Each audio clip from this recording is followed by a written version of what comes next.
Конференцию проводят врачи научно-исследовательского клинического института имени Владимирского. Для врачей и студентов республики это уникальная возможность узнать современные методы лечения различных заболеваний. Для меня, как для врача-стоматолога, который каждый день работает с пациентами, такие мероприятия, которые было проведено сегодня, очень важны, потому что мы, практикующие врачи, при этом обмениваемся опытом, получаем новые знания и знакомимся с новыми интересными людьми. Доклады участников конференции посвящены самым актуальным вопросам в различных областях медицины. Нам необходимо периодически встречаться, проводить такие конференции, где обсуждается новшество, обсуждаются текущие проблемы, обсуждаются задачи и пути их решения. О современных возможностях в стоматологии рассказала вице-президент профессионального общества ортодонтов России. Своей работе Гульсара Успанова посвятила 49 лет. В республике она впервые, но с Чечней ее связывает многое. Мне очень приятно быть здесь, в Грозном. Я вообще мечтала побыть в Чечне, в Грозном, потому что я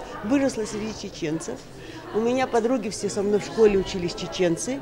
И когда я заканчивала школу, чеченцы вернулись к себе домой.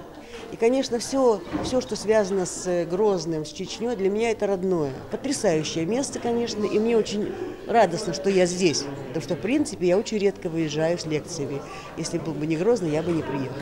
Сегодняшняя конференция – это начало взаимодействия Чеченского госуниверситета с научно-исследовательским институтом. Стороны планируют проводить совместную научную работу и обмениваться студентами. Для ЧГУ сотрудничество с Институтом стоматологического уклона сейчас особенно актуально, поскольку уже в этом году в ВУЗе начнет функционировать кафедра стоматологии. Розана Цамаева, Мурад Альбукаев и Дани Хавхаров. Новости.